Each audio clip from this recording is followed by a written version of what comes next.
En medicina familiar hay una habilidad que francamente lo es todo, y es la toma de decisiones. Esto no es solo un tema clave para un examen final, no, es la esencia misma de nuestro trabajo diario. Así que vamos a desglosar este proceso para entenderlo a fondo y, claro, mejorar la calidad de nuestra atención. Y es que todo arranca con esta idea. La capacidad de tomar la decisión correcta no es solo una competencia técnica, es un valor. Pensemos un segundo en el peso de cada elección que hacemos, desde un ajuste mínimo de medicación hasta un diagnóstico que puede cambiarlo todo. Es una responsabilidad enorme que define nuestra profesión y, más importante, la vida de quienes confían en nosotros. Ok, entonces, ¿cómo vamos a desglosar todo esto? Miren, esta es nuestra hoja de ruta.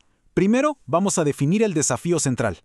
Luego exploraremos los modelos de interacción, analizaremos los métodos buenos y los no tan buenos, aprenderemos a manejar la incertidumbre y al final juntaremos todas las piezas en una síntesis práctica para el consultorio. Bien, vamos a empezar por el principio, por lo más básico.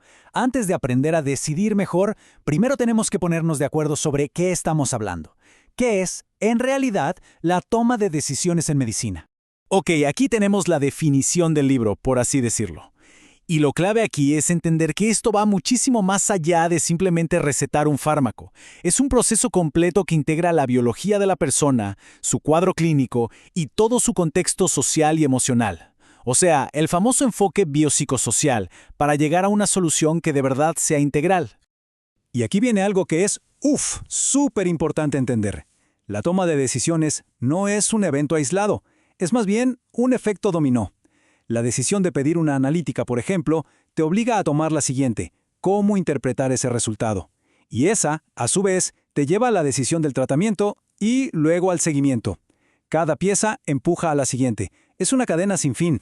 Bueno, ahora pasemos a otro tema clave: la consulta en sí, la dinámica que se genera. La forma en que interactuamos con las personas es el escenario donde se toman las decisiones, y el estilo de esa interacción lo cambia absolutamente todo. A ver, aquí tenemos dos mundos. Por un lado, el modelo paternalista, que ya digamos que es historia antigua.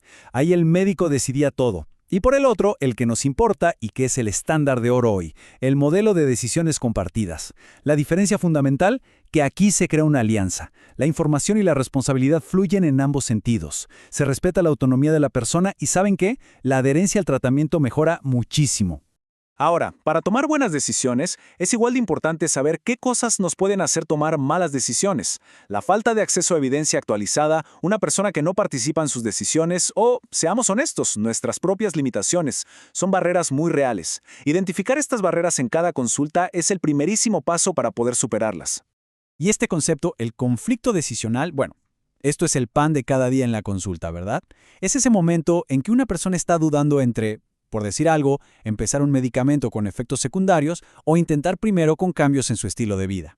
Nuestro rol ahí es ser una guía, ayudar a navegar esa incertidumbre juntos. Muy bien, ya vimos el qué y el por qué. Ahora vamos a meternos de lleno en el cómo. Todo profesional de la salud tiene un método para decidir, a veces consciente, a veces no. Lo que vamos a hacer ahora es desglosar esos métodos para separar las prácticas que son sólidas de los atajos que muchas veces nos llevan a cometer errores. Miren bien esta tabla porque es súper clara. Arriba, en verde, tenemos los caminos recomendados. Decidir basándonos en el consenso de expertos y la ciencia o haciendo un estudio profundo del caso. Y abajo, en rojo, están las trampas en las que no queremos caer. La intuición, la presión y, sobre todo, la rutina. La rutina es peligrosísima porque nos pone una venda en los ojos y no nos deja ver las necesidades únicas de cada persona. Y esta frase hay que grabársela a fuego. Es una advertencia superpotente. Cuando no sabemos bien qué hacer, nuestro reflejo natural es hacer lo que ya sabemos hacer. Pedir ese estudio de siempre, recetar el mismo antibiótico. Pero eso no siempre es lo correcto. Nos recuerda que necesitamos un método, un sistema, para no actuar por pura inercia. Hablemos de algo que es una constante en medicina familiar: la incertidumbre. No es algo raro, no, es la regla del juego. Y aceptar que el error y el riesgo siempre van a estar ahí es clave para poder tomar decisiones más seguras. Pero ojo, aquí es donde nuestra especialidad brilla.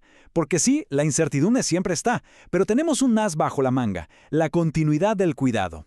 Esa relación a largo plazo con las personas y sus familias nos da una ventaja única para manejarla. Nos permite observar, esperar y actuar con muchísimo más contexto.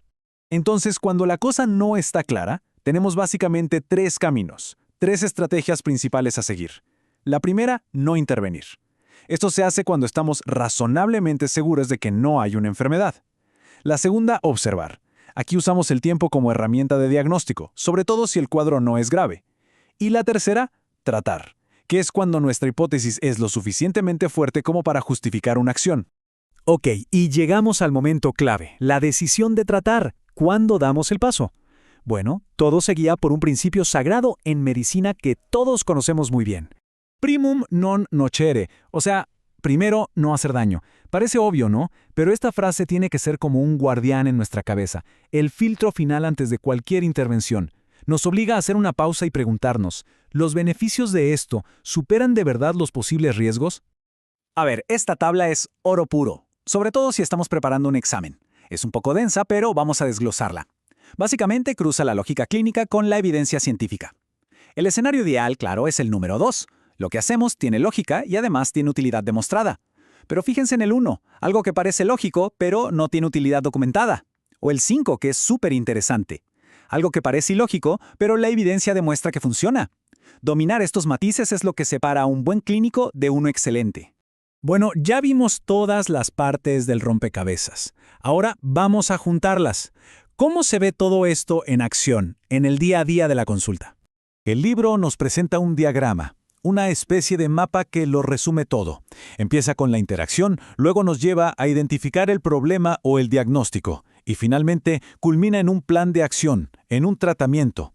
Es un ciclo que, en el fondo, une el arte de la clínica con la ciencia de la evidencia.